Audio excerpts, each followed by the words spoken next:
couple minutes. It's like we're getting a fair number of people joining in. That's good. I think we got 32 participants so far.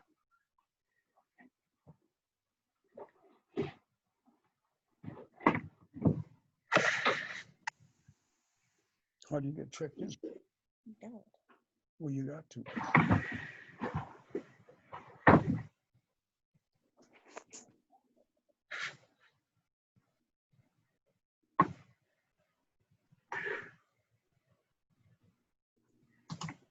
All right, I think we'll get started. Welcome, everybody.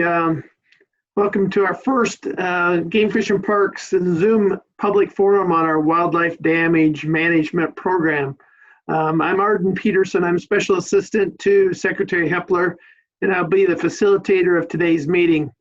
We've used Zoom for some internal meetings, some recent commission meetings, and a meeting last month with shooting preserve operators. It's become a good way for us to continue to keep in contact and function in these different times we're currently dealing with. But we all understand that it doesn't replace the face-to-face meetings. But in order for us to keep moving forward with some of our programs and some of our opportunities for input, we started to use Zoom.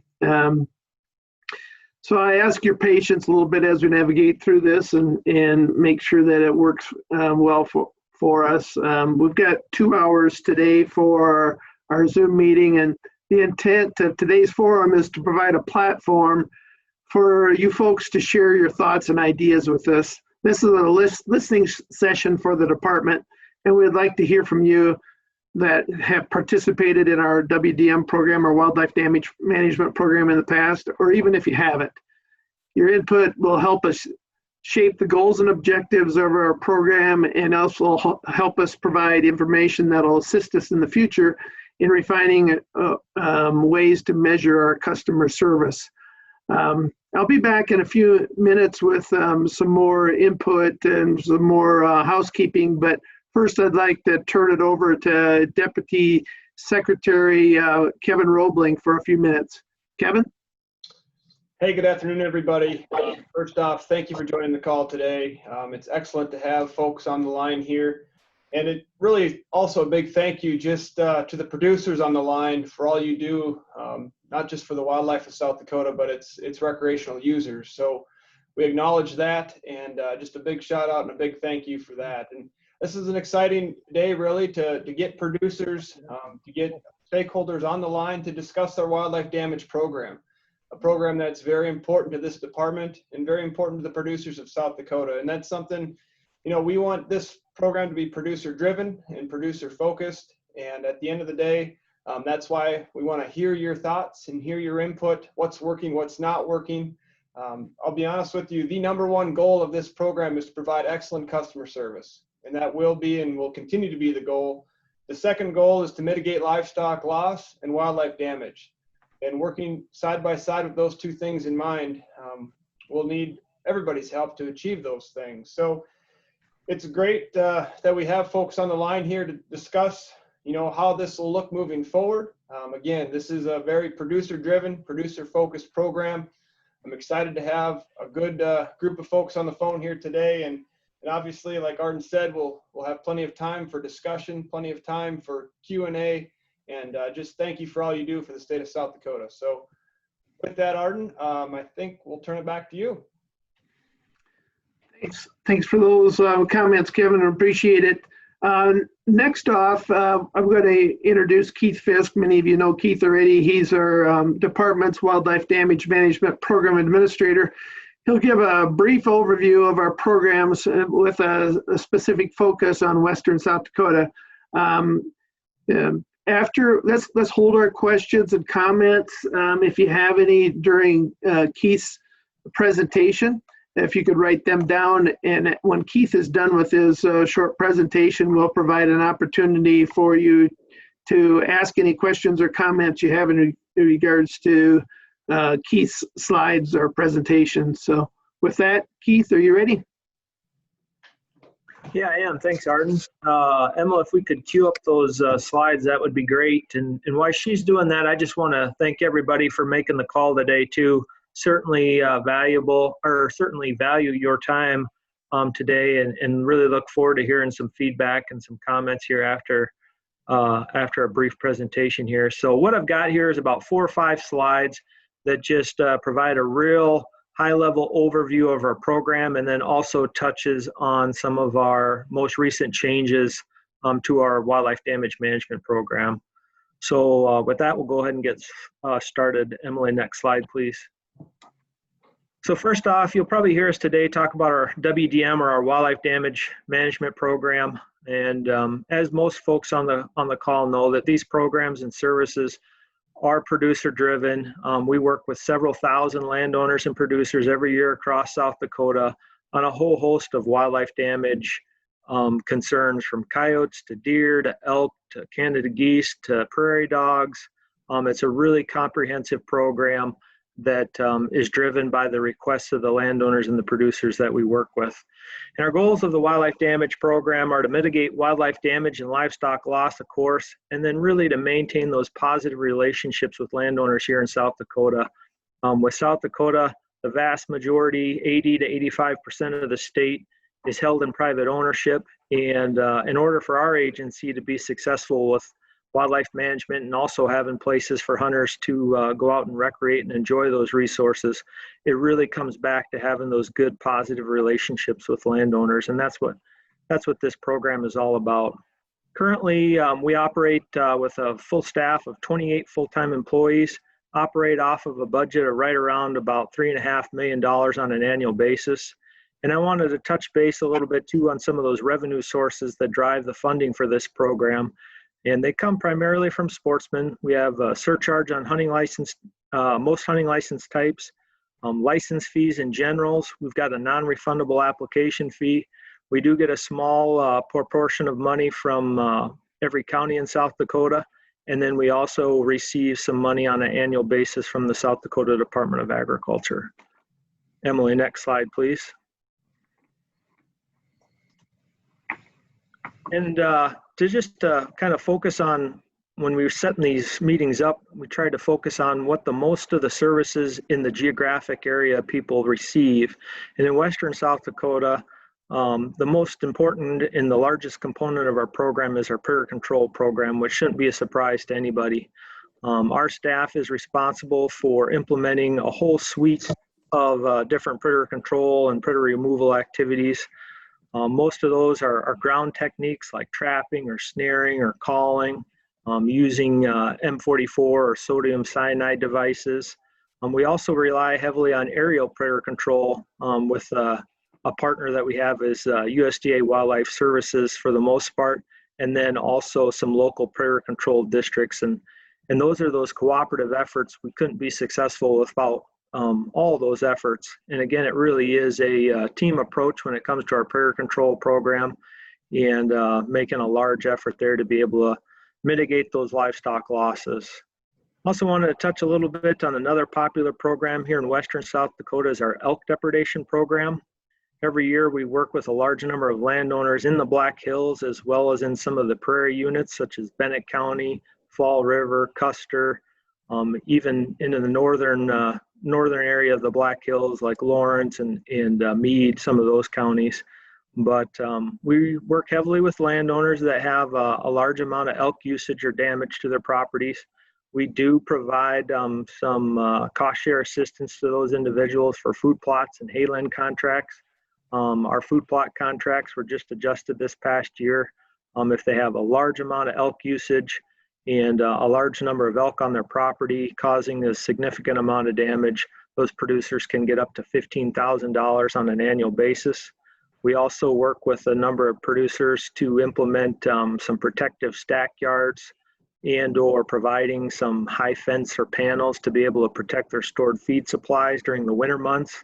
Again, those payments are capped at $15,000 a year for those individuals to either purchase and build those, or have our department provide those panels up to $15,000 worth. And then of course, we also recognize that elk can cause a large amount of fence damage with elk. And we'll work with those producers to install an aluminum cable across the top of those fences to, once the fence is repaired after the elk have gone through to really limits the amount of fence damage in the future by having that cable across the top of those fences. And that program is also capped at $15,000. Moving on, another important component of our program in western South Dakota is deer depredation. Some years where we have significant winters, we work with a large number of producers. Other years, if it's a brown winter, not so much. But as many of you know, in those severe winters, we'll see a large movement of deer, both whitetail and mule deer, move into farmyards and ranch yards and congregate on those areas that have stored feed supplies or hay, and can see significant damage. And again, our agency is there to provide assistance to producers, whether it's through stack yards or protective panels and fencing to get those areas fenced off so the deer quit damaging those areas if possible.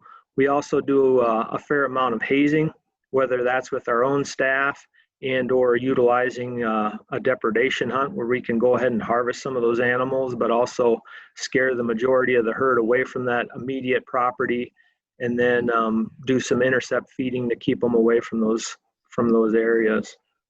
Another important component of our program in western South Dakota specifically is our Prairie Dog Control program. Every year we work with between 50 to 100 different landowners across South Dakota that have prairie dog encroachment issues from public land. So they're directly adjacent to public land. The public land has prairie dogs and they're starting to spill out onto those areas. And that's where folks can contact our agency and we'll come in and provide direct control of those acres that are immediately adjacent to that public land. That's a pretty important program in western South Dakota. It's kind of ebbed and flowed. Back in the early 2000s, we were controlling over 30,000 acres of prairie dogs. This last year, right around 6,000. And that's predominantly due to plague being in South Dakota and seeing those prairie dog numbers decrease. Next slide, please. I believe this is my last slide, but I just wanted to touch briefly on some of the program changes that we had here implemented in 2020. As most folks know, our agency went through an external review of our entire wildlife damage program, a very comprehensive review. And at the conclusion of that review, we came up with an action plan. And within that action plan, we had several items that were immediate changes, and we had other items like this virtual meeting that we're having today that it's going to take several months to be able to complete and get that information done. Some of those immediate changes that people hopefully noticed this past year was an enhanced predator control efforts that our agency put forward. Just to highlight some of those changes, we provided 300 additional hours of aerial predator control across the state, in addition to the normal amount of aerial predator control that's conducted here in South Dakota. We're in the process right now of hiring 2 additional full-time employees, which will be stationed in western South Dakota. One of those will be a wildlife damage specialist, so another boots on the ground that will provide direct service and assistance to landowners, but then also an immediate supervisor of those employees, so we can have better engagement with our field staff and keep on top of things and be engaged in the field. And then we also prioritized our staff's workloads, so there's a clear focus for our staff from February to June when most livestock is most vulnerable to predators. And along with that effort, we had a pre-approved overtime package for those employees to provide a little more flexibility to those individuals. So if they need some additional hours during the work week to be able to address those predator control requests and put an enhanced effort forward, that time and money was there and able to be utilized. We also purchased around $150,000 worth of thermal rifle scopes and other related equipment. A lot of the technology for nighttime use and nighttime predator shooting has really increased here in the past few years. And our agency felt that taking a significant chunk of money and investing in that technology would better suit our staff to be able to provide more efficient and better predator control, which those rifle scopes and equipment have been out on the ground here for probably 6 months, hearing a lot of positive feedback both from producers and our staff in regards to the use of those devices. And then the last thing I wanted to touch on was in that action plan, we're also going to be developing a formal training program within our agency for any new folks that come to our agency, and as well as existing employees that perhaps could use a brushing up of certain skills. We'll be able to have those folks run through that training program and get that training that's necessary so they can successfully complete their jobs. With that, I believe that's my last slide, Emily. Yeah, Arden, I'll turn it over to you to help facilitate any of the questions and then get going with this. Thank you. Thanks, Keith. Thank you for that presentation. There has been a question or two that came in on the chat in the meantime about whether these slides would be available and we can make those available. What comes up a lot on our screen is we have some names and folks, but I don't know if we'll be able to know everybody that is on here, because some of them will be coming up as phone numbers, but we are recording this Zoom meeting, so those records, recorded minutes will be available. We'll also provide a summary of sorts afterwards. So with that, I'd ask if there's any questions specifically for Keith in regards to his presentation that he just provided. Any questions out there?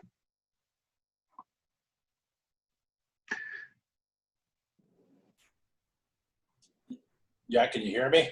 Yes, Steve. Yes, go ahead, Steve.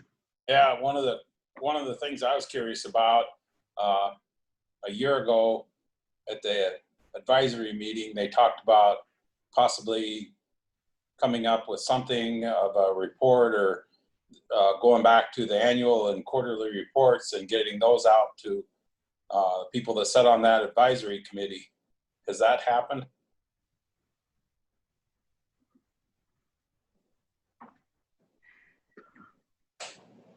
Keith?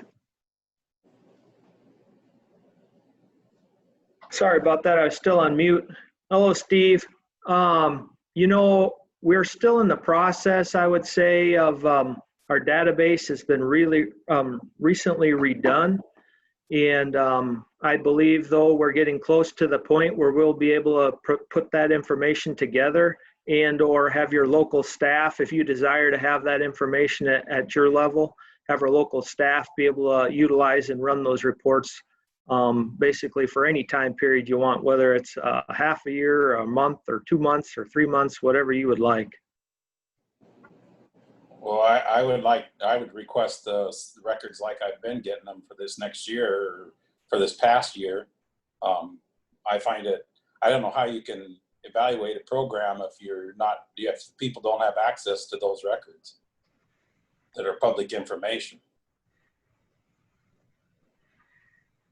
Steve, yeah, Kevin here, and we can definitely provide that. Number of coyotes, removed, and number of hours flown, those sorts of things. Just the similar records that you've been requesting, absolutely. So we'll get you those things, and we'll make those records available on a more quarterly or annual basis, and that's something we can do. Like I say, I'll do a written request if that's what it takes, but I would like the same records I've been getting every year about this time of year. And I will do a written request if that's what you want.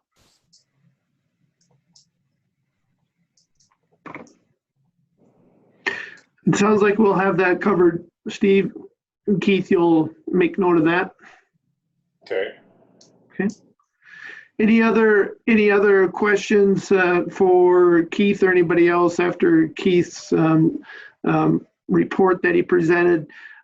Everybody, when they came on, was muted. So if you want to speak or ask some questions or provide comment, you'll have to unmute yourself. So any other comments?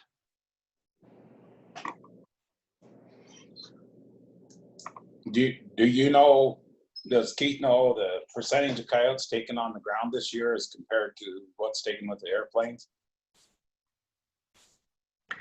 Steve, I haven't run any numbers here. Our fiscal year just ended on July 1. I mean, we're almost a month past it, but I always like to give our staff a little bit extra time before I spit those reports out, just because our staff are super busy right now. They might be behind on some of their records.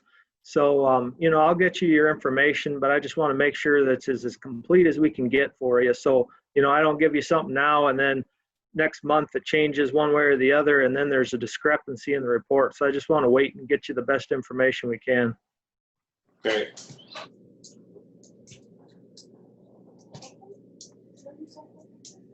Thanks, Steve. Anybody else have any questions?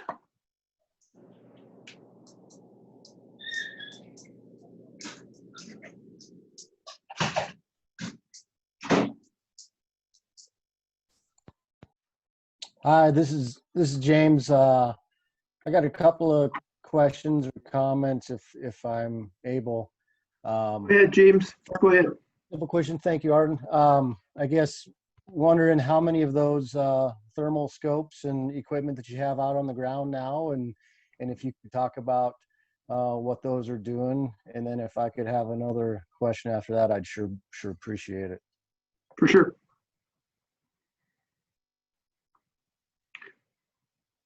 You have to unmute yourself, Keith.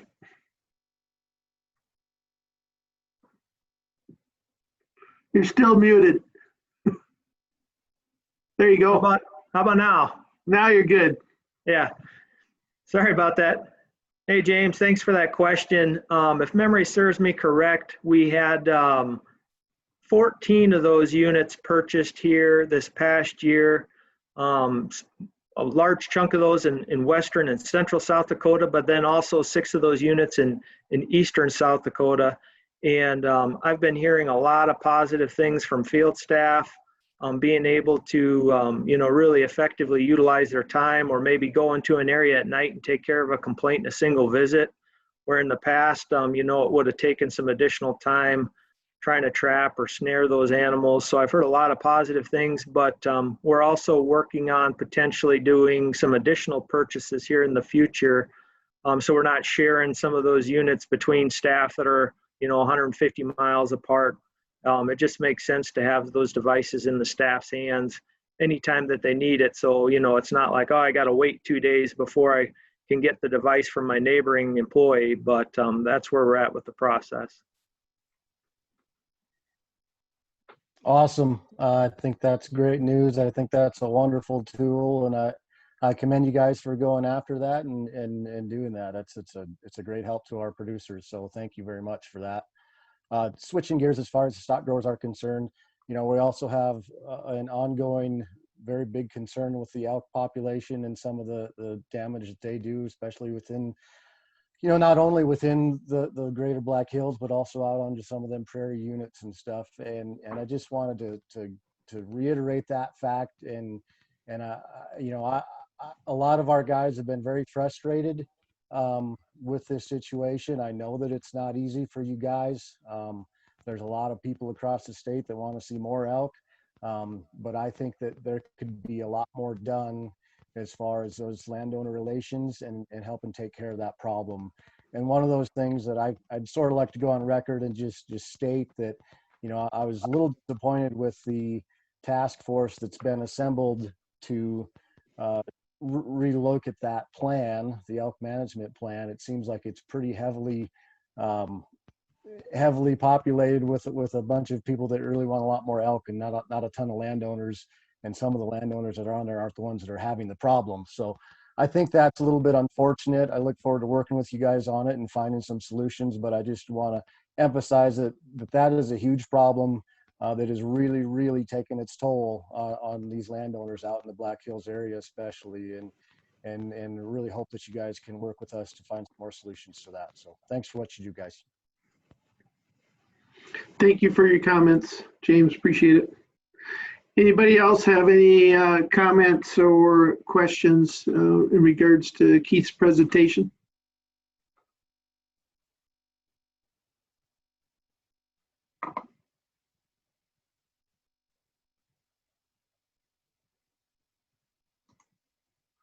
Once again, if there is any other comments or questions, we'll have to unmute in order to provide that opportunity.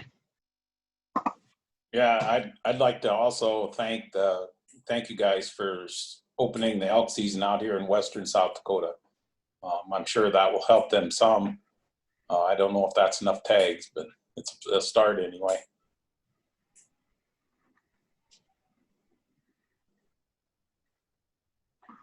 Thank you, Steve.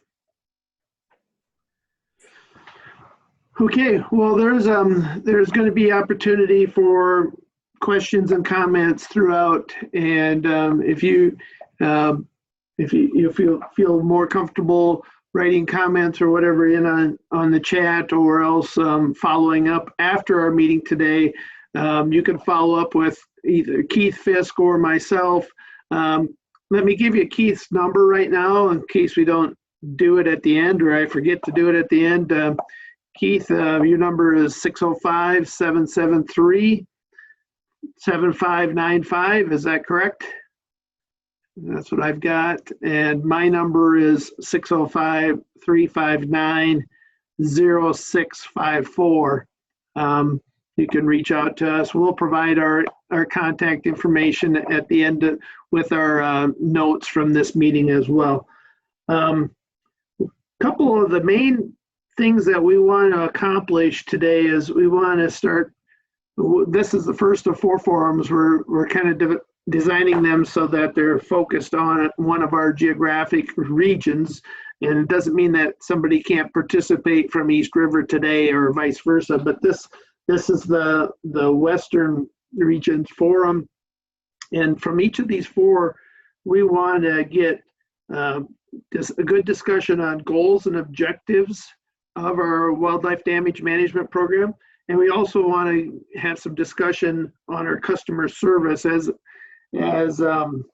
Kevin mentioned early on, we want to provide excellent customer service, but we need a way to make sure that we're measuring that accurately and in a way that makes sense for both our department and also makes sense for you as producers. So first of all, we'll start with a discussion on our program goals and objectives section, and we want to hear from you folks on what our WDM program looks like moving forward. And in order to do that, what is helpful for us sometimes is to look back at what we've done for you as producers on your property. If a few of you could give some examples on the involvement that you've had with our agency and what how the department has worked with you with our wildlife damage services in the past, and what has worked and what we could do better. Anybody is able to provide us some examples, we'd sure love to hear from you.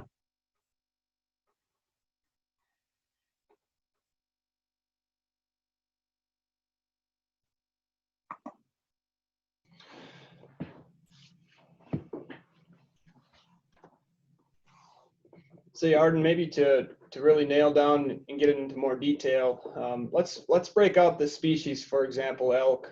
Let's talk about elk a little bit. You know, we had a lot of elk programs that Keith covered there. With our elk depredation program, I guess the main question would be what has worked and what hasn't, and how do we measure success with that elk program? And I echo James's comments there. Managing elk on the prairie is very difficult. It really is. And at the end of the day, we're looking at that very hard right now in Bennett County. We met with those producers last month down there in Martin, and there's going to be some changes down there regarding the approach we're taking in managing elk in certain prairie units where we're trying to decrease populations substantially. So let's stick with elk for a bit. On that part of the program, what's working and what's not?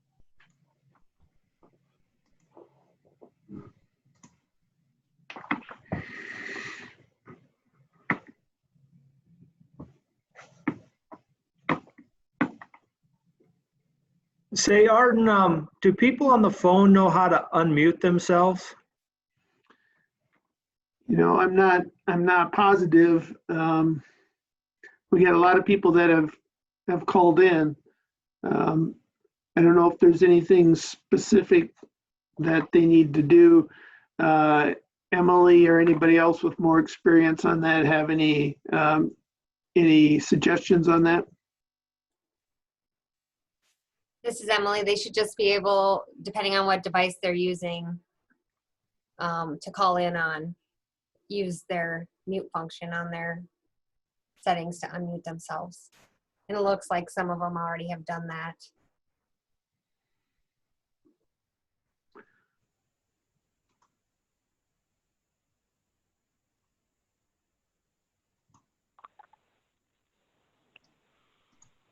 Can you hear me? This is Don Heisley, a producer in the Northern Black Hills. Yes, Don, we can hear you. Go ahead.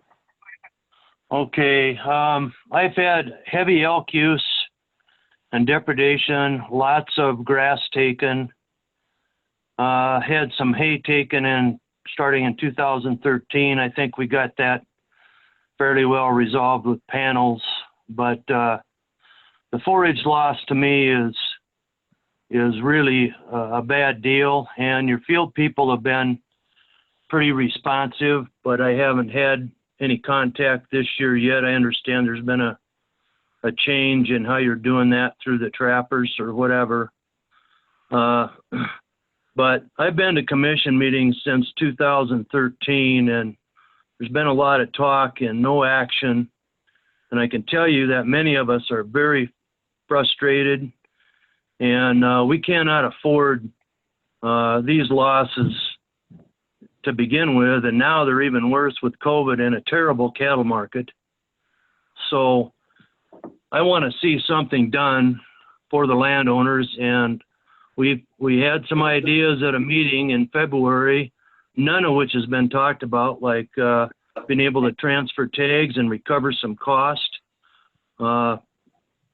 We need more financial assistance in one way or another, or maybe more than one way. But this is very frustrating, and I've got a lot of elk that come into our property. So a lot of what's being done, I mean, field people are trying, but the policies at the top are worthless, quite frankly.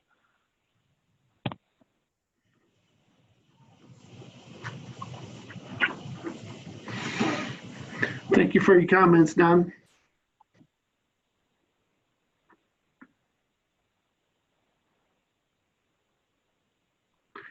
John Kent, are you on the call? Yeah, can you hear me okay? Yeah, I can hear you, John. I don't know if you have anything to comment in regard to things that are going on in the Northern Black Hills, any conversations or anything that are going on locally with folks up in that area? Yeah, so our staff will start getting out here in August to talk about food plots. I think that's what Mr. Heisley was referring to, is reaching out to work on those food plot contracts. So staff will be coming out here in August and get those done before fall here and get you all set up. But I do want to reiterate, I think Keith Fisk went over some of the things that came about from that meeting. So we held a meeting January 7th, as I recall, and invited all of the landowners, producers that we've been working with on elk damage for the last couple of years. Had a decent turnout there, I think around 30 folks. And as a result of that meeting, we did come up with some additions to the program, like Keith mentioned. So we raised our food plot and hayland contract limits. We also raised those fencing and stackyard contract limits to that 15,000, like Keith alluded to.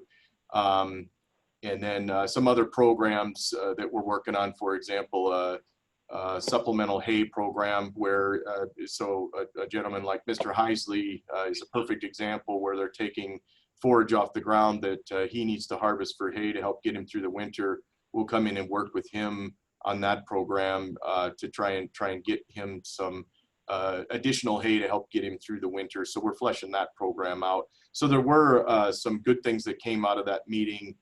Maybe not necessarily everything that was discussed there, but yeah, definitely looking to get out and chat with folks. And yeah, I'm always here too. I know with these meetings, we'll have you call in Keith Fisk so we can keep all those comments straight. But I think I know most of the names I'm seeing here. There's some phone numbers I don't, but please feel free to call me. I'm the regional supervisor out of Rapid City, and love to get staff out there and try to work with anybody that we haven't been out to see yet, or need some additional assistance. Thank you, John. Appreciate that.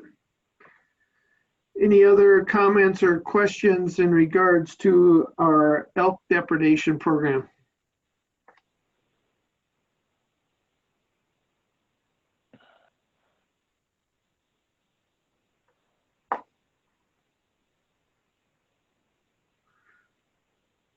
Welcome, Secretary Hepler. I see you're on now. Thanks for joining us. I know you had a busy schedule, so kind of done an intro, and we're getting some discussion about our goals and objectives now, and specifically talking about the elk depredation program. But while you're on, Kelly, if you want to provide any input or any comments while we're moving along, that'd be great. Well, thank you, everybody. Steve, I can see your face. Hope everybody's doing well with what's going on across the state. Yeah, I apologize for being a little bit late. I was over in the governor's office, but thank you all for taking time out of your busy schedule, to talk about this. This is as people know, this is a commitment we made some months ago to reach out to the stakeholders and say, what success looked to you guys and how can we be held accountable for it. And because of the COVID-19, we're months late from doing that. And it's a little bit unique. I'm still kind of the old-fashioned guy. I like to look people in the eye if we can, across the table. Unfortunately, that doesn't happen. But I hope this works out well for people. And please feel to engage. I'm sure they talk to you. We're going to go around and check every region in the state and compile that information. Then we'll get the information back out to people. But please don't be shy. That's we don't want you come out of this meeting saying, God, I wish I'd have said that, because that isn't what we want. So.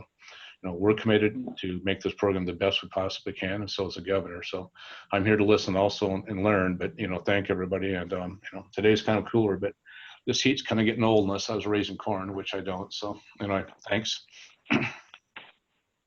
Thank you, Secretary Hepler. Does anybody else have any comments or questions specific to our elk depredation program?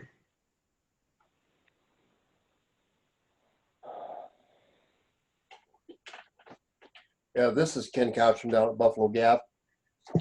Go ahead, Ken. John and I have talked about this in the past. We had elk cable put up probably almost 20 years ago when we had so many elk in here, and it does make a world of difference. That's as far as having fences to fix, and we had some lease pasture up in the upper hills where it's really, really difficult to get to. And we had the cooperation with you guys and then with the Rocky Mountain Elk Foundation. And we went into some of those, I wouldn't say inaccessible, but the only way to get there is a foot, and got that stuff cabled, and it really helped our fencing situation and kept our livestock where it belonged.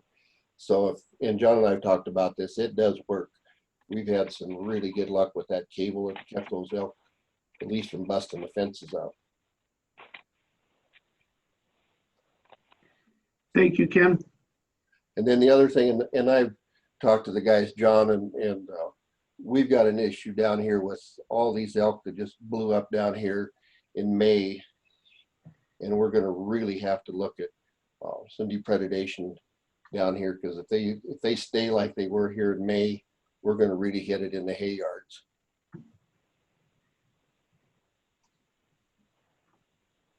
Okay. John, you caught that? I'm sure you're aware of that already.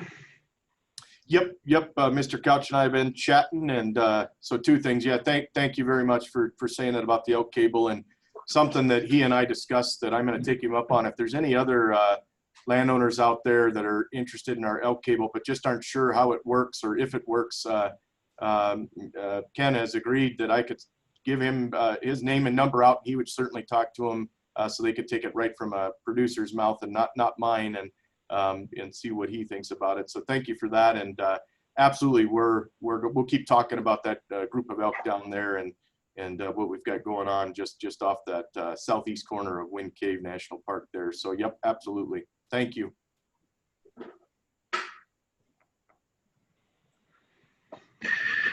Any other comments about our elk depredation program? Anybody with experience with either elk depredation or with our response to assistance requests for helping out on elk depredation?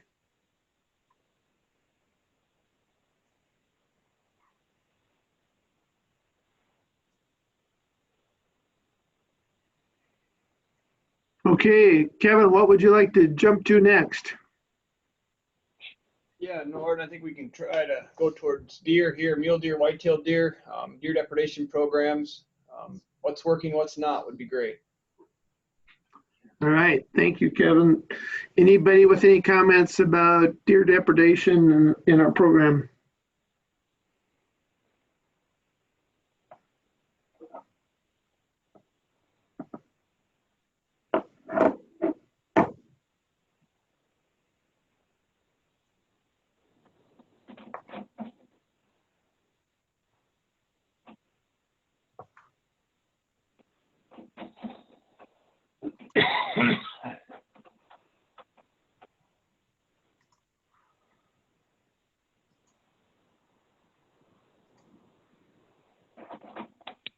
Arden, how about we try prairie dogs? Sounds good. Prairie Dogs up next. Any comments?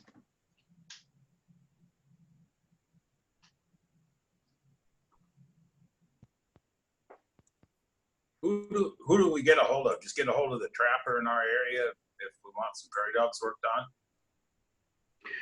Keith, could you answer Steve's question? Yeah, Steve, couple things, I guess. So there's two different components to Prairie Dog Control.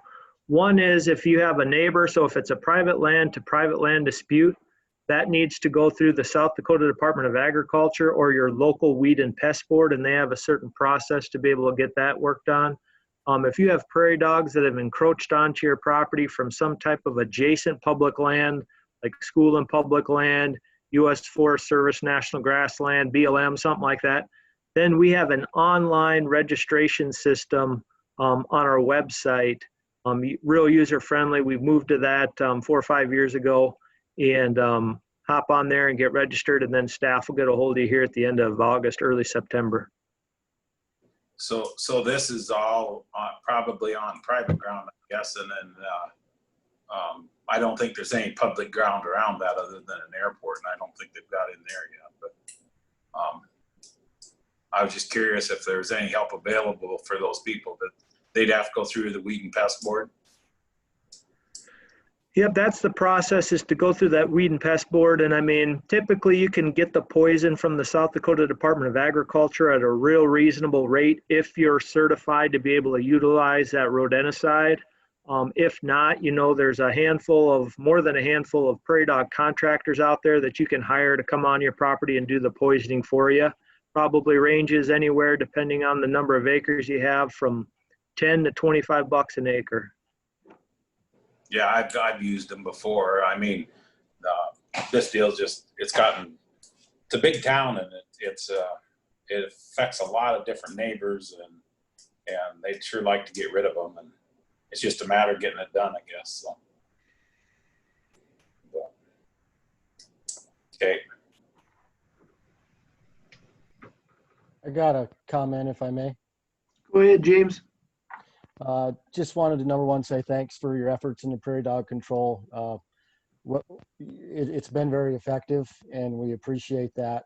I just want to reiterate, you know, I know you guys, especially wildlife guys, understand that those populations are very cyclical, and they've been maybe down for a little bit here in the past few years, but we've seen indications that they're going to go back up, and with, you know, there's some spots that are experiencing some drought.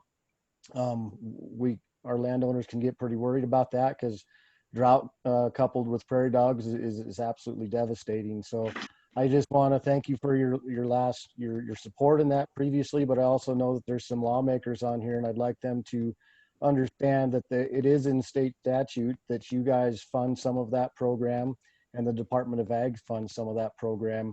And I was wondering if there's anybody that would talk about how that has been going, and if the Department of Ag has been holding their end of the bargain as far as that goes. Yeah, I could probably take that one if you want, Arden. Go ahead, Keith. Thank you. Yeah, James, another good question. And you're right, you know, in statute, it identifies both the South Dakota Department of Agriculture and Game Fish and Parks will both contribute a certain amount of funds to operate that control program, again, for areas that have encroachment from adjacent public land onto private property. And yeah, I'm happy to say that This will be the second fiscal year. We just started here in FY21, just started here about a month ago. And the Department of Ag has increased the amount of assistance as far as dollars that goes to our agency, to our animal damage control program. And there's more than enough money to make sure that we get the prairie dogs that we have on the landscape and the requests that we have taken care of, with both agencies playing a role in that. Does that answer your question, James? Yeah, pretty much. I appreciate it. And I just, again, want to reemphasize that, you know, those numbers can go greatly up from one year to the next. So I encourage you guys to keep that funding high, even if last year's wasn't always all needed. It could be in the future. So thank you for your efforts and your response, Keith. Thanks, James. Any other comments or questions in regards to prairie dog control?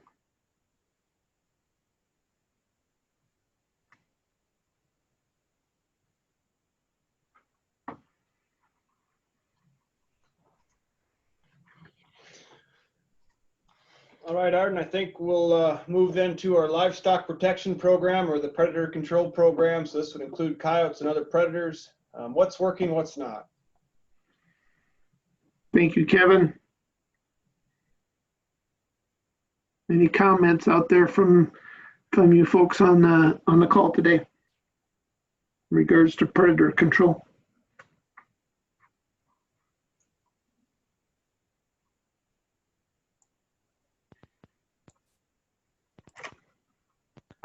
I'll give some kudos while they're due. I think you guys have been doing a great job here. I really appreciate the Secretary's efforts on stepping up those thermal devices and thermal scopes. I think that's a huge thing, and getting the right tools out there to your guys on the ground has made a big difference, and we've heard nothing but good things about that. So thank you very much for what you're doing there. I think it's working.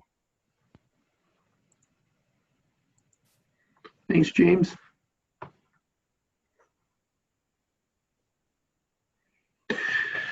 Anybody else out there want to have any comments, or anybody that's utilized our services for predator control that would like to make some comments about what's worked and what we can improve upon? This is Steve again. Go ahead, Steve. One of the things I think, it seems to, I don't know, like they come here and my place works really good to fly. So the trapper does very little on the ground. I'm not sure that's right, but that's the way they do it. And but when they come, they fly over this area, and it seems like they don't go out far enough. They fly a tight area around my place, and the coyotes are good for a week or 2 weeks or whatever, and they just move right back in. They don't go out far enough. You know, to me, that circle needs to be bigger. The one time I did talk them into doing that, their take went up by 100%. Instead of a dozen or 10 or 12 coyotes, they killed 25, 30 coyotes, and they stayed back longer. So I don't know, you know, that's an extra hour of flying time, or, you know, I don't know how you calculate that, but it does help at the right time of the year to make that circle bigger, you know, in the spring of the year, and that February, March, April time frame to get out further away from those problem areas and make a bigger circle and take out those coyotes when they've already denned. Okay. Thank you. Anyone else? Sure like to hear from other folks out there if you're able to speak in regards to activities that have taken place on your properties or neighboring properties, and what your experiences have been, whether they've been positive, negative, things that can be improved upon. Those are really helpful as we're evaluating our program.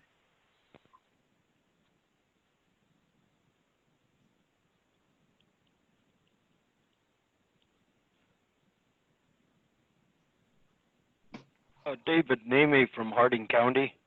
Yes, go ahead, David. I'd like to just compliment the department and the staff there on their efforts. We have a trapper here that started the 15th of May here in Harding County, and he's had 4 wheels spinning ever since, and taken a lot of numbers, a lot of dens, and made a tremendous effort at his job, and has worked well with federal aircraft out of Spearfish there up doing the aerial work, and also with our contract pilots with our district here. And they're doing a great job, and I just want to say thank you. Thank you, David. Appreciate that.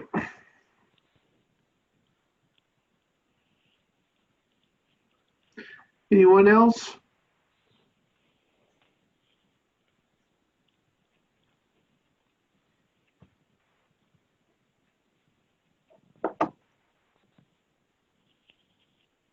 Anyone else on predator control in the western part of the state? Or if you're in the eastern part and this is your opportunity to weigh in and you can't make one of the other meetings, that's fine too.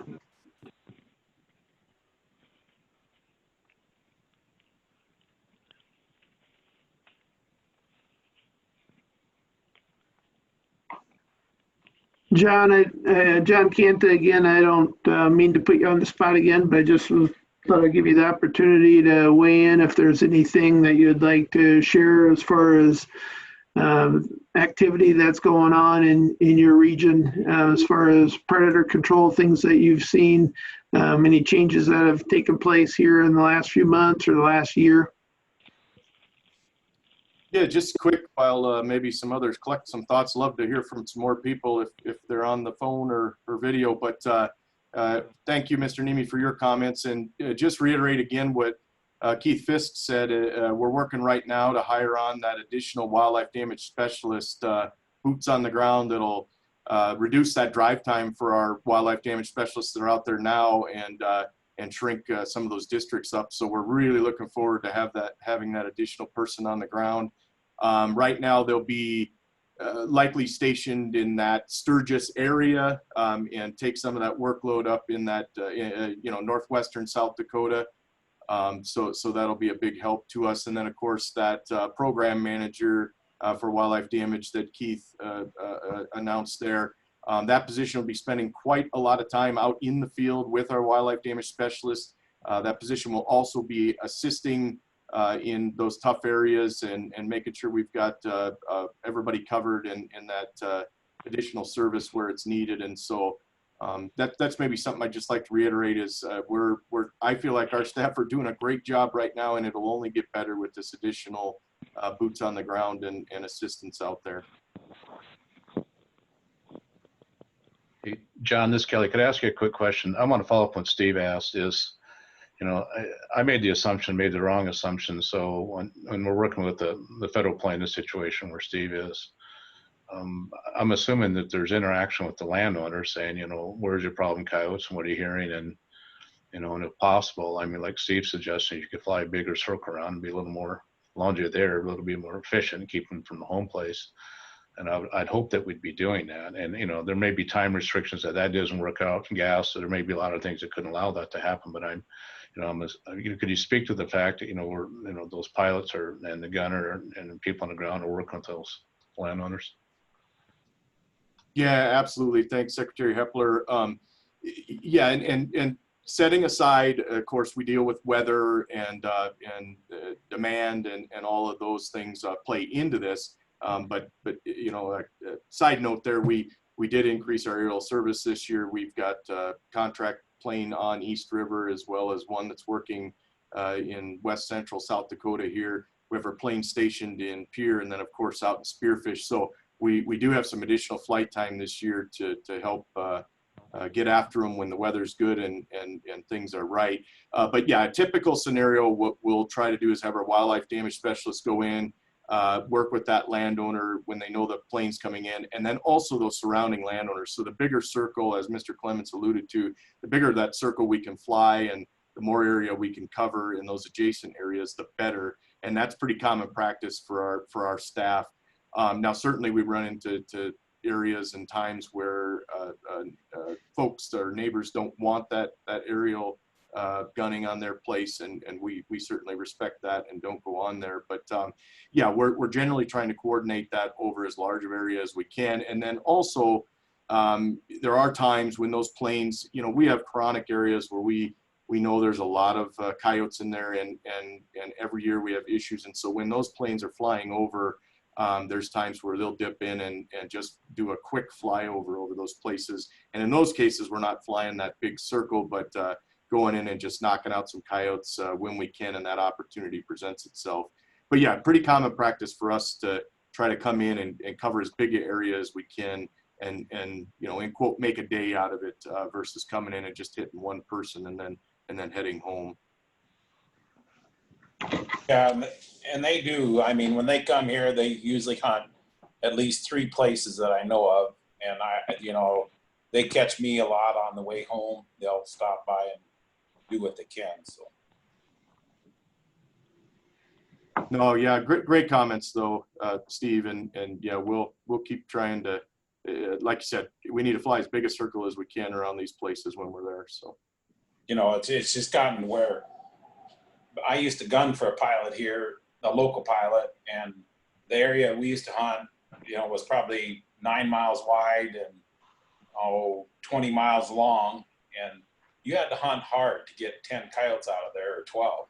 And now it'd scare you how many coyotes you could kill if you could fly that same area today.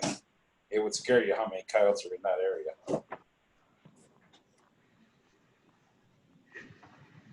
I see Mr. Paulson with APHIS turned his video on, so maybe he's got something to add to my comments. Yeah, John, just real quickly, one of the challenges that we have with the aircraft is the fact that we have to have a signed agreement by every landowner. So that's where your field staff come in, is we have to have that signed Form 12A cooperative service field agreement that allow us to fly low level over the property. And sometimes in some parts of the state where there's larger landowners, that isn't that difficult to do. But in other parts of the state, it takes a lot more legwork to get those agreements all signed. So like Steve said, you know, what we typically try to do is, you know, that 2 to 3 mile diameter circumference around where losses are taking place, or historic losses, and a lot of it is dependent too on the demand of the aircraft at the time, and because they can get spread pretty thin. But yeah, he's exactly right. The bigger the area, especially around sheep producers, the longer it takes to fill that void back in.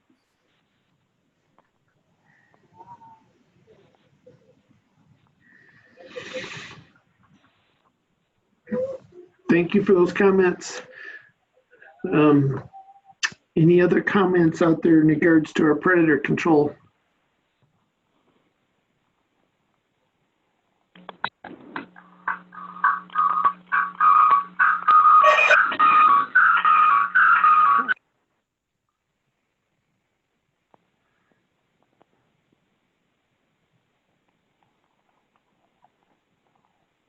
Thought we had somebody coming on, but I don't know if it's gonna work or not. Any other comments? Kevin, I don't know how you want to proceed with this. If we can garner enough of our goals and objectives from what our conversation has been so far, but one of the things that we want to accomplish today and in the next forums is make sure that we have clear goals and objectives for our WDM program, our wildlife damage management program. And we want to make sure that we have a clear understanding of what's effective for producers. I think we've got a program that's had some good success in the past, but we want to provide excellent customer service. So we want to make sure that our goals and objectives are what meet your needs out there. So Any comments from folks out there about what, in your opinion, would be what would our successful wildlife damage program look like in 10 years here in South Dakota?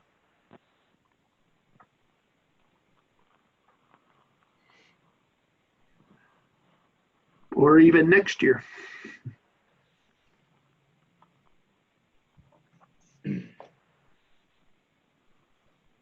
Are there, Kevin here again, and I guess another way to ask the question, are there good ways to measure success to ensure that these programs continue to be producer focused and producer driven?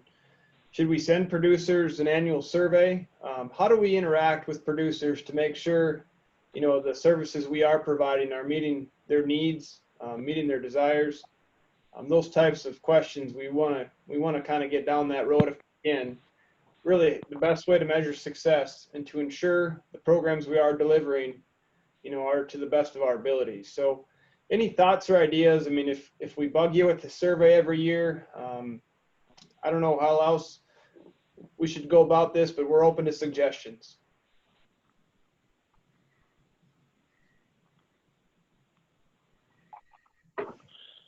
Yeah, this is Don Heisley again. I would welcome a survey, so I could respond to especially this elk situation, which, by the way, I believe you need to have a separate forum on just for elk problems. But a survey regarding elk would be good, going to almost every landowner in the Black Hills.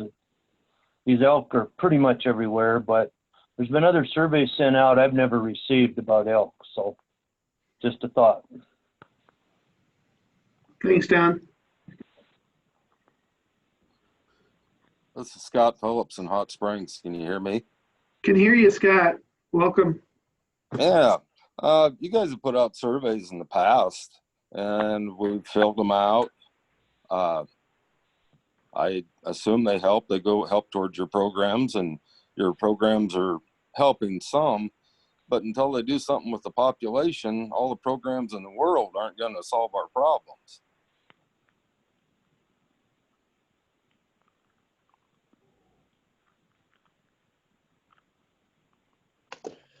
Yeah, and that's a very valid point, Scott, and that's one of the things in Unit 3 down there. We are at a decrease objective. I know we've been somewhat not struggling to get the antlerless harvest down there over the years, but we definitely had ramped up antlerless harvest, and I might turn it over to John Canta to explain some of those harvest strategies over the years. I mean, you're spot on. I mean, the best way to manage elk depredation is to have less of them, in a sense. So John, if you just want to explain the harvest strategies through the years there, and I know you've been in contact with Mr. Phillips, and yeah, if you just want to take it from there.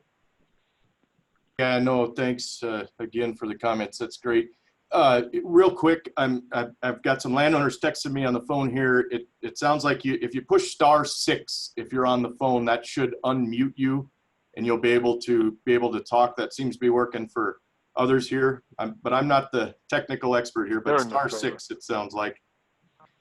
Yeah, so that was another thing that we decided, and you know, historically how we do it, in that being elk management, is try to increase licenses, number one, but then harvest in those specific areas where we have a lot of private land or damage to private land. Yeah. And so in an area like where Mr. Phillips is at, you know, we've made some big efforts to try and harvest more elk right there in his area. Now, admittedly, we can harvest even more elk, and we'll keep trying to do that. And in some of these areas, it's a big task. But you know, areas with more public land, that's where we can have some more opportunity, maybe some more elk. But we're very conscious of those areas with predominantly private land, or areas with private land that we know is elk come off of public onto that private and start causing damage. And so that's one thing that we reiterated after that January 7th meeting, was that in these areas where we have, you know, bigger or larger numbers of elk that are causing that damage to private land, we'll focus that harvest attention there and try to bring those herds down. Now, another tool that we're using a bit more liberally this year is our pool hunt and kill permits. And so as an example, we have a landowner off the east side of Elk Mountain that we started a pool hunt July 15th there. And we've actually got hunters out right now trying to target antlerless elk on that specific property. So one, we want to drop some of those numbers, of course, but then also put some pressure on those elk to push them back up onto the public land where they're not causing damage on private and taking that grass that he can use for hay, and of course damaging any of those stored feeds. And so, yeah, as much as we possibly can, we try to increase those numbers in those private land areas and push that harvest there, and then use some of our other tools to take some animals outside of the regular season to try and drive those numbers down and then put some pressure on those elk. Thanks, John. I appreciate that. Appreciate the technology advice. And hopefully that'll free up some other folks to weigh in either on what we're talking about right now or what we previously talked about. So any additional comments from anybody else? Arden, this is Mitch Richter with South Dakota Farmers Union. Thanks, Mitch. You know, we have a newspaper that we do 10 times a year. And if there's an opportunity for you to use, you know, that to run an article or do a survey, put a survey in there or that kind of thing, you know, we could certainly make space available for you to do that kind of activity. Is just offering that up as an alternative to maybe getting more information out, that kind of thing. So thank you. Appreciate that. That could be helpful.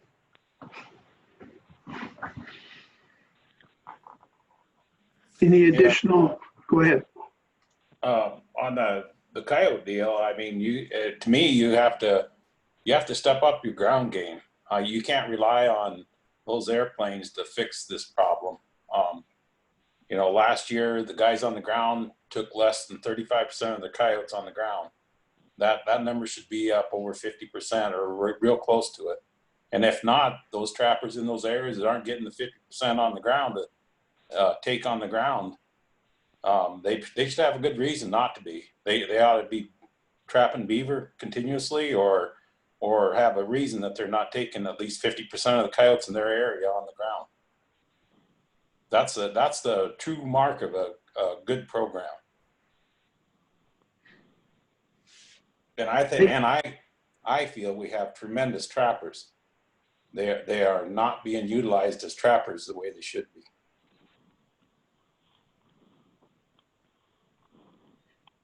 Thank you. Thank you, Steve.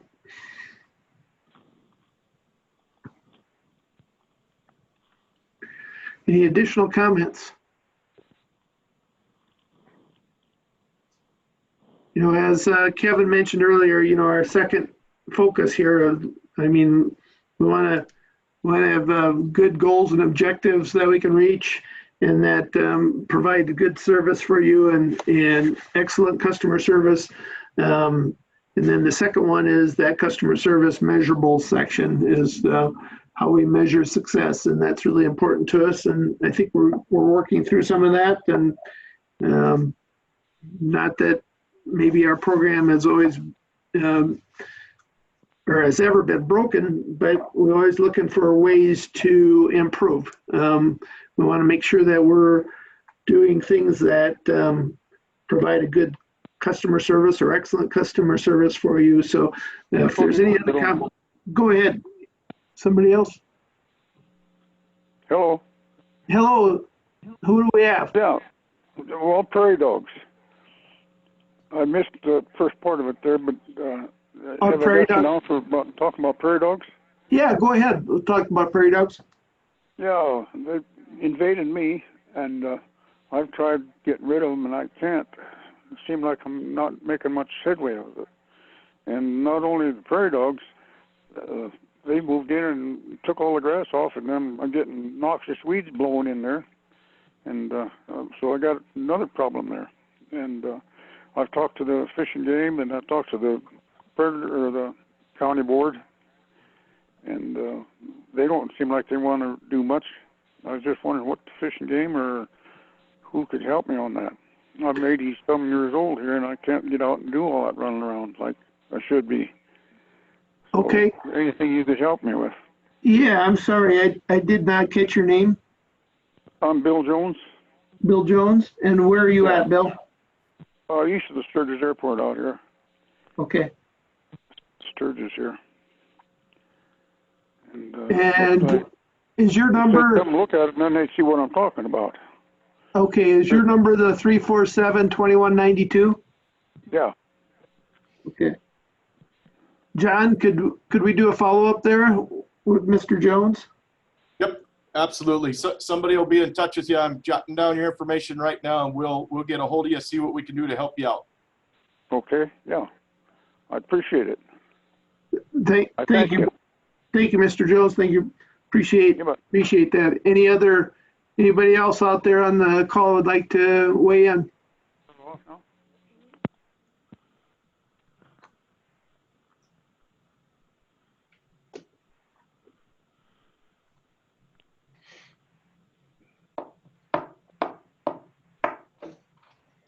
Arden, this is Tom Kirschman with Game Fish and Parks also. And thanks, Tom. I was just going to offer up and ask the question, just a few moments ago, Steve Clements threw out the concept of if, the ground folks are, taking 50% or more of the coyotes in that area, that's success to the program. And I appreciate those comments. Does anybody else have any suggestions or ideas or concepts on, again, how we would measure the success regardless of a program? And if you have a specific one, whether it's for coyote, whether it's for elk or prairie dogs or things that we've talked about, those are a couple of things that we're looking for as well. What parameters or what criteria should we be looking at or should we consider to measure, are we being successful in meeting the demands of our customers out there?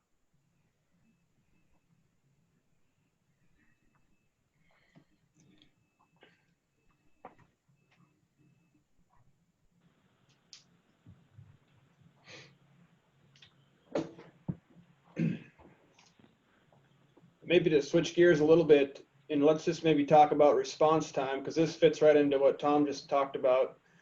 Is the response time reasonable? Once somebody contacts the department, is dealing with that incident or that issue dealt with in a responsible manner, an efficient manner? Let's just talk about response time. Any concerns there with the response of the department once a call to service is made from a producer to the department?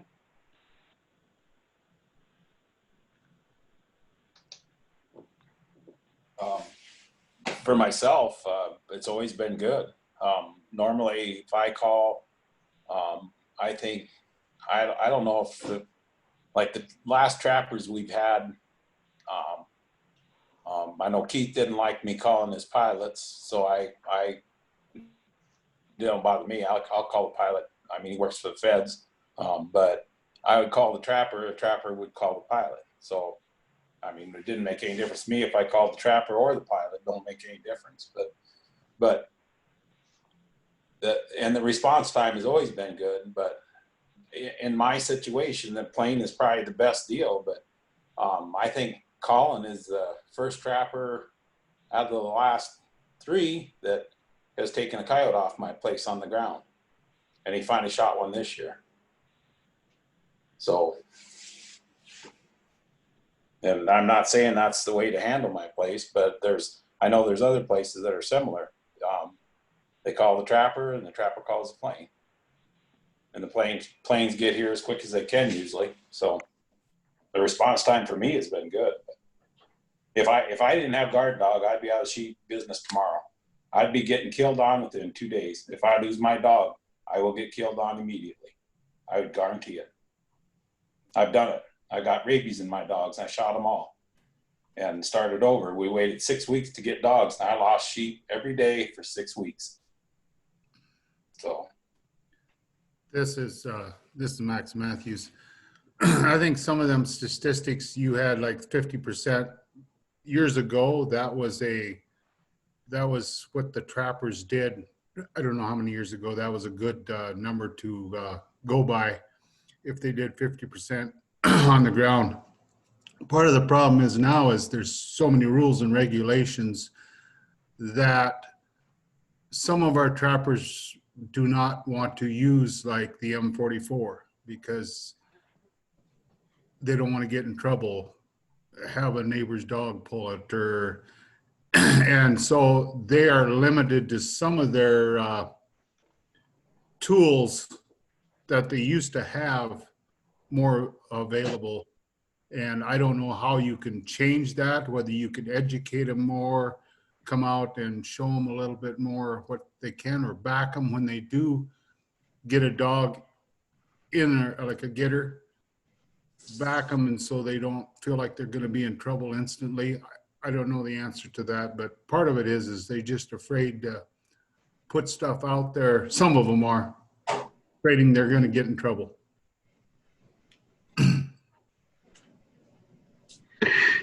Keith, do you want to respond to use of M44s?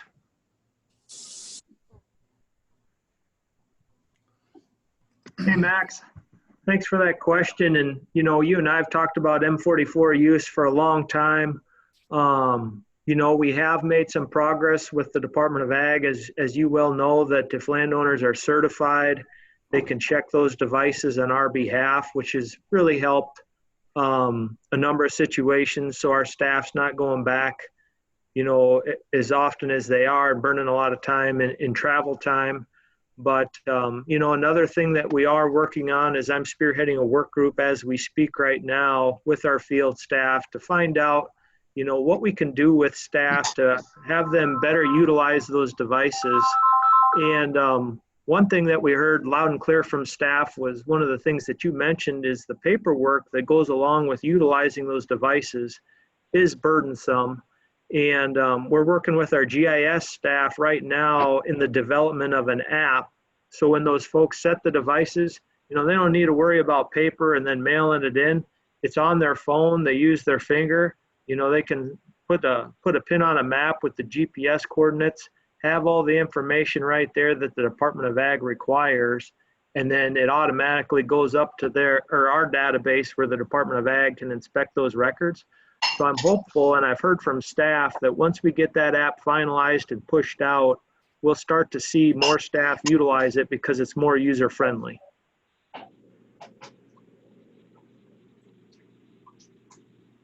Thanks, Keith.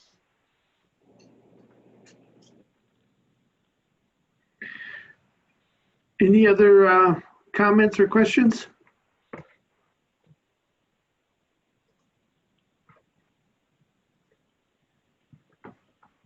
Response time, I guess, get back to Kevin's question on response time. How has your experience been with it? We've had a few people weigh in. Is there anybody else that wants to weigh in regards to that?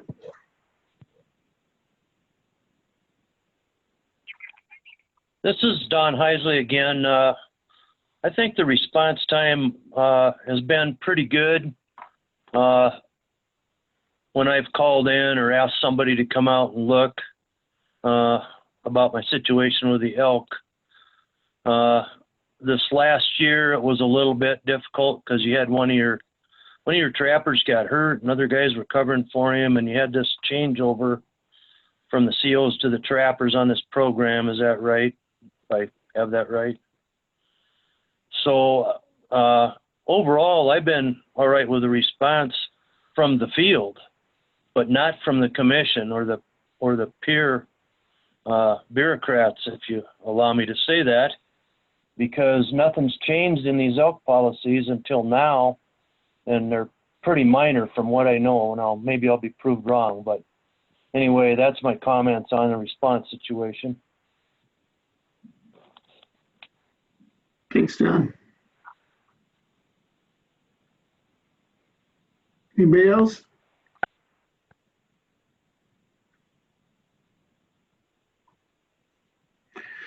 Tom, did we get your question answered? I don't know that it was answered.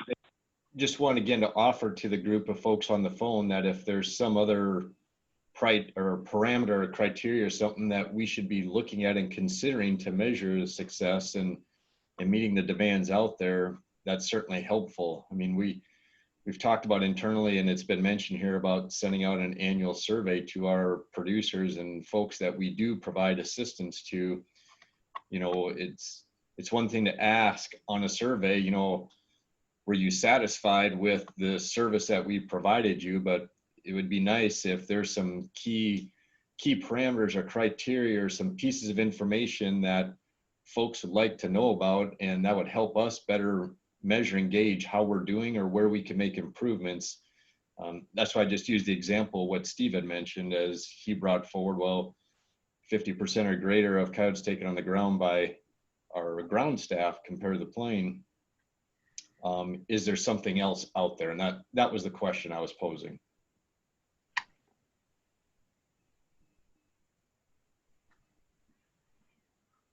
Any thoughts?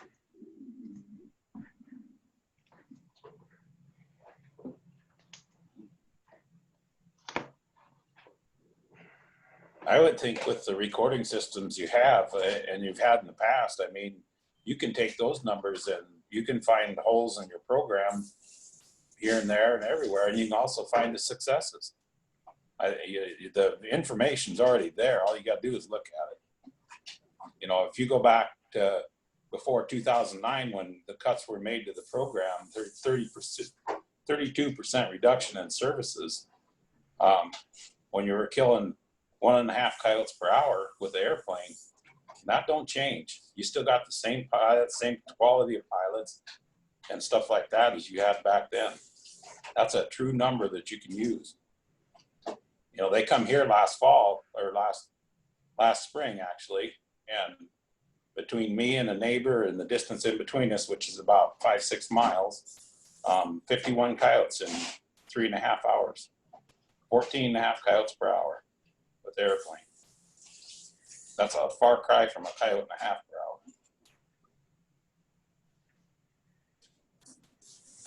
hour. Thanks, Steve. Yeah.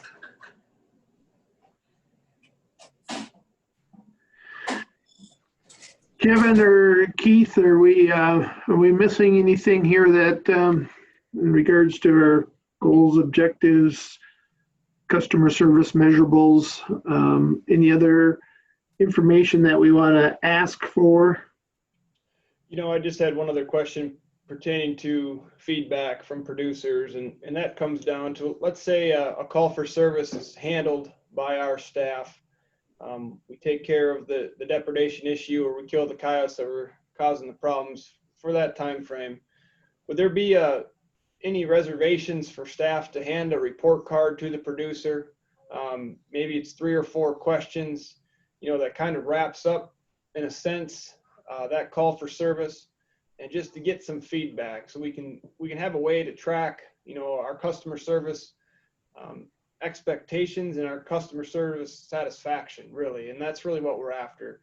This is again a producer focused, producer driven program, so making sure the call for service is being handled is something we're really interested in. So a report card concept.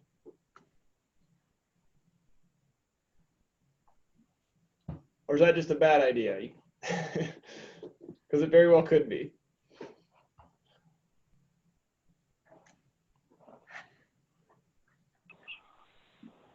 This is Dale Hammock. Dale?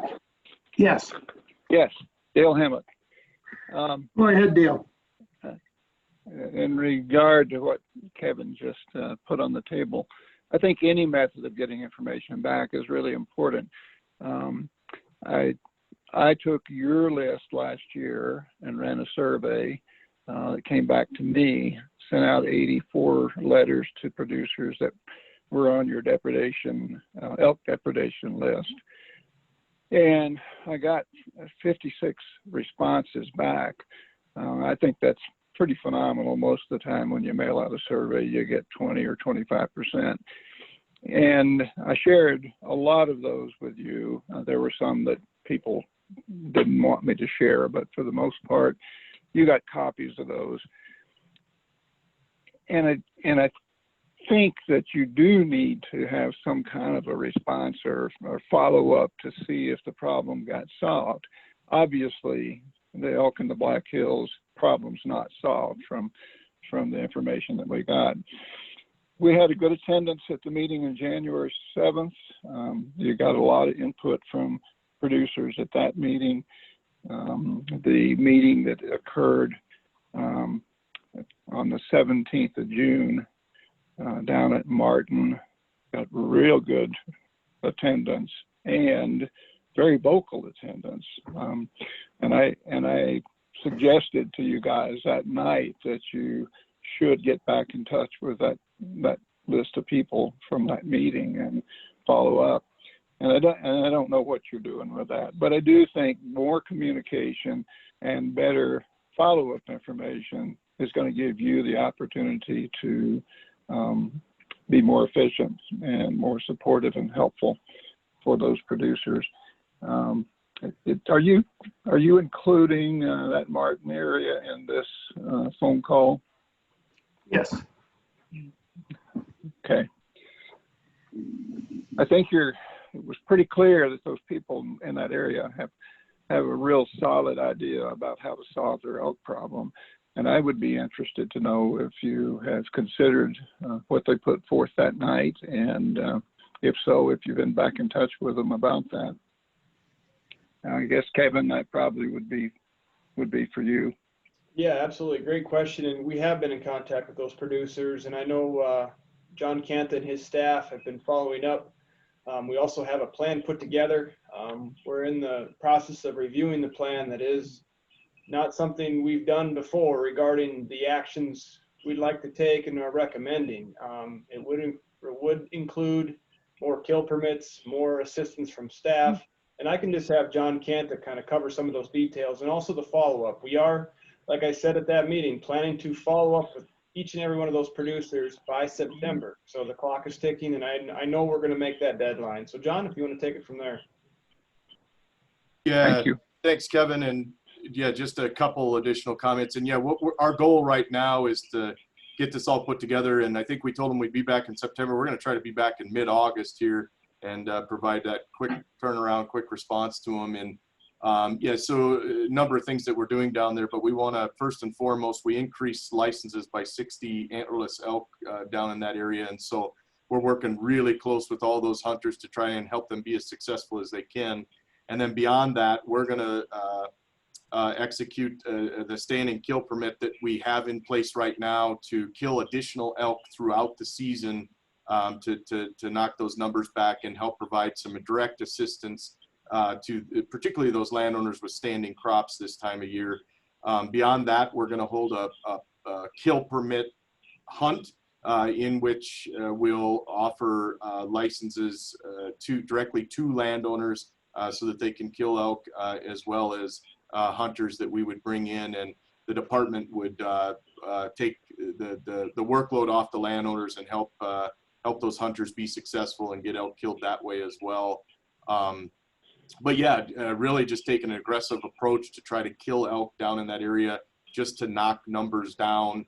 You know, I don't know that we're aiming to pressure elk into new areas that would just cause us more problems. And so the ultimate goal is to bring that the numbers in that elk herd down and hopefully provide some direct help to those landowners there. And so yeah, in a perfect world, if we get this all put together, and we are, as Kevin mentioned, we're making contact with landowners right now.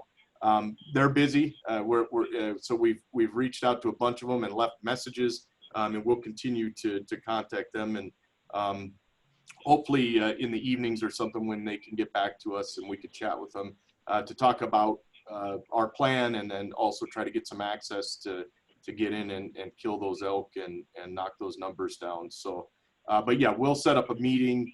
And I'm gonna make Director Kirschman and Deputy Secretary Roebling come out again, and myself, and stand in front of those folks and let them know that we're serious about getting them some help, and that we're gonna go as far as even utilizing kill permit to knock those elk numbers back. That's encouraging. Thank you, John.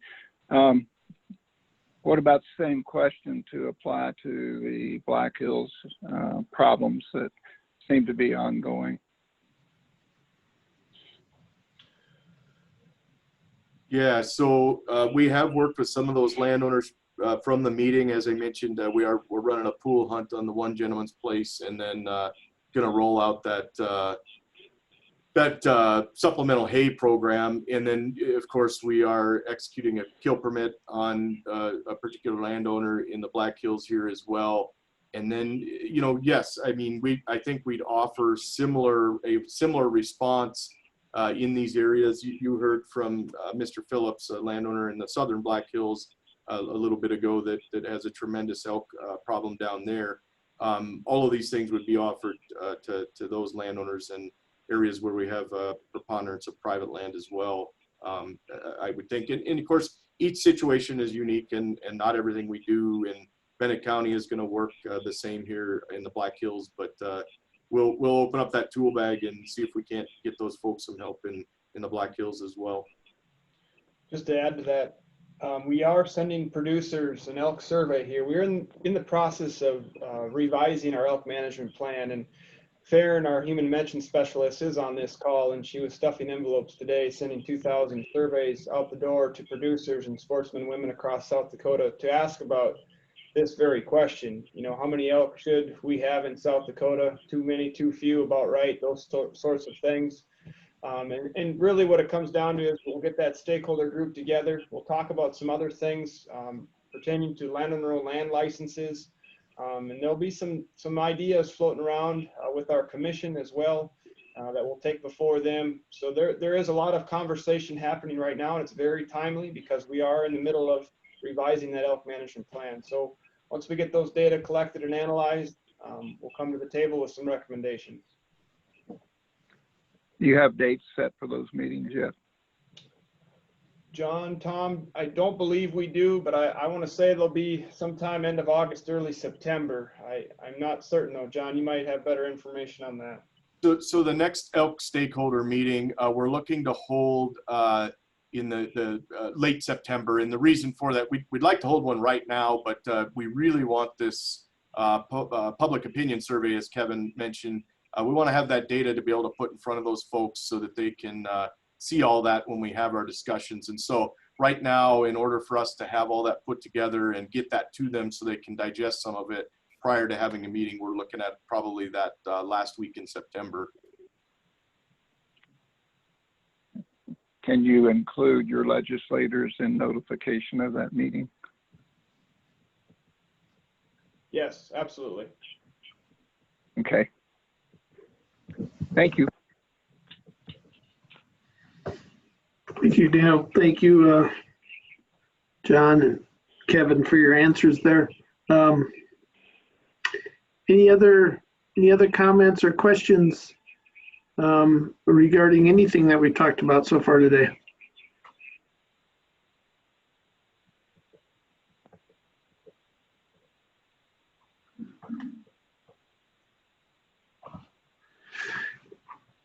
Kevin, I'm going to kind of put you on the spot here a little bit about what else would you like us to cover? We've covered specifically a lot of things on the agenda, but I don't know if we've got some gaps there that we need to fill in. Just kind of looking at my notes and want to make sure that we're covering all of our bases. So Kevin, I'm going to kind of ask you first, and I guess Kelly or Keith or Tom, if anybody else has anything that they'd like to weigh in or make sure that we cover, ask those questions, be important to do so. We got just a little less than a half hour left on this call.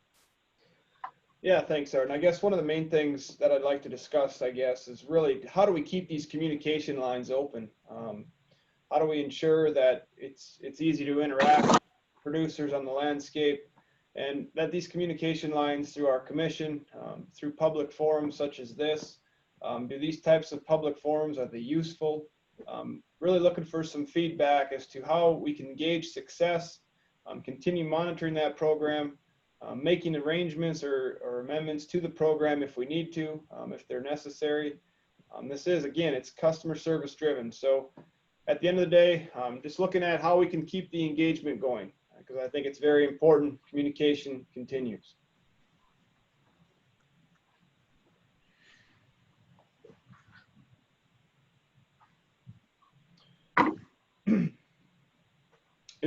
I guess I can pose some specific questions. Obviously, we all like to meet in person, and COVID-19 situation doesn't allow that right now, especially large groups. But at the end of the day, would it be valuable to have an annual, meeting or phone call like this, or a quarterly, or is this something that folks want to continue, and how do we communicate, I guess? So quarterly meetings or updates, once a year, those sorts of things, to make sure that what we do set out to do, we are holding ourselves accountable and gathering feedback from the producers of this state.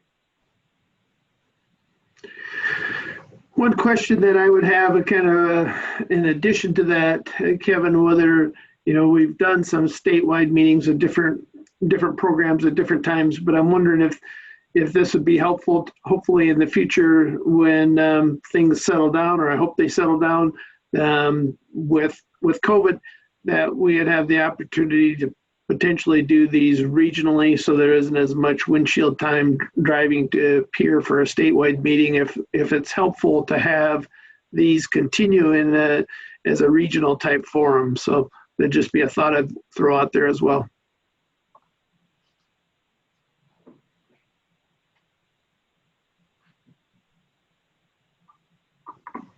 Okay, and any feedback even after this call, yeah, feel free to send it to John Kent, to Keith, or myself, or Arden, even Tom for that matter, and make sure that whoever you want to send those recommendations to, we're open, and we're always wanting to keep those communication lines open. So that's one of the goals of these calls. There's a lot of uncertainty as to how this call was going to work, and there's always room for improvement. So we'll look back and see once how we can engage folks in a better way moving forward. And we just want to make sure we're living up to the expectations that are out there as a department. And that's very important to us. So Arden, that's all I have, and unless there's other comments or thoughts regarding communication. I think we have a comment coming in.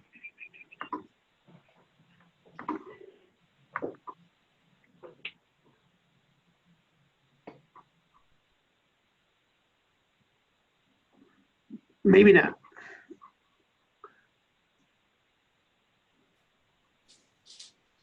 Yeah, Arden. Yeah, go ahead, Steve. One of the things I was curious about early on when this whole, after that deal, the survey they did or whatever, one of the things they were talking about doing was eliminating a couple levels of supervision at the regional offices. Does that happen, or is it going to?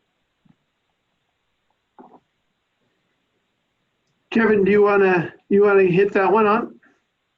Yeah, I sure can. I mean, right now, Steve, the way it's structured is our WDS, our boots on the ground staff, are reporting to a program manager position.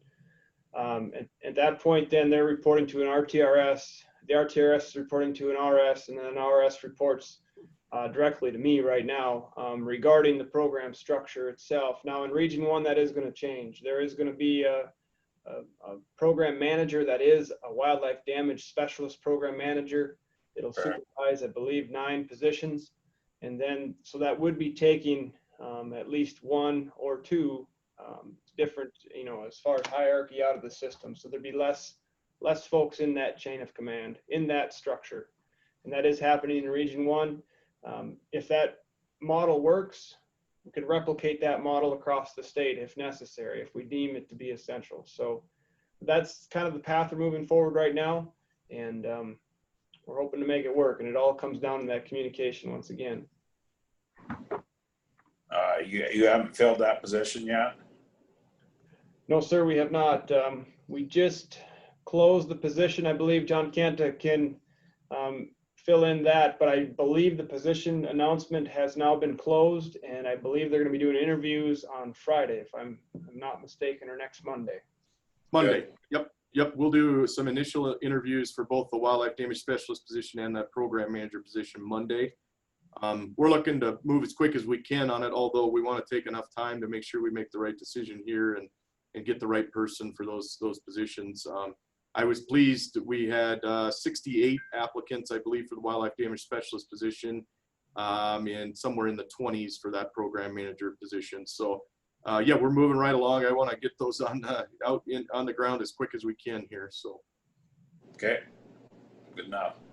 Thanks, Steve, guys. Thanks for the question, Steve. Kelly. Steve, this is Kelly. Just to be real clear, is that, I mean, Kevin has a tendency of talking, RS, those are regional supervisors, and our kind of our internal lingo. People on the phone probably don't know what those are, but we definitely have reduced the bureaucrats, as Don likes to call us, and peer in that level. And our commitment was we're going to move this program under the Secretary's office, get more response directly from myself and from Kevin. That's what's evidence here. So then, people like Keith now is working directly for Kevin.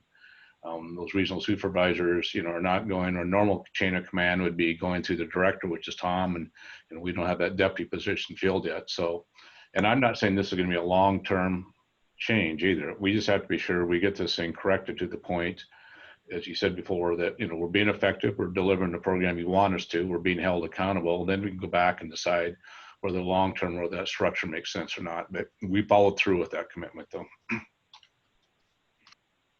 No. Thanks.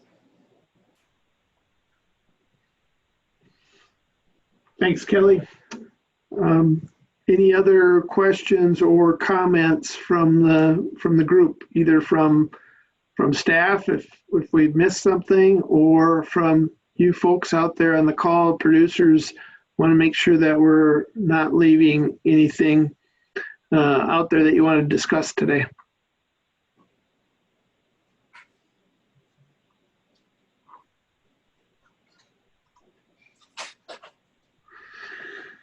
Okay, well, we're about 20 minutes early, but that's okay. I think everybody's time is important and busy. So I guess closing remarks and next steps. Kevin, do you want to hit on that? And Kelly, if you have anything additional that you want to add, that'd be great too. Yeah, no, thanks, Arden. And again, thank you everybody for taking the time out of your day to join us. I know it's haying season. I know there's always something going on the farm and ranch, and it's important that, we just appreciate the time you're taking out of your day to join us here, talk about wildlife damage, talk about the program, talk about how we can better deliver the services to our producers across South Dakota.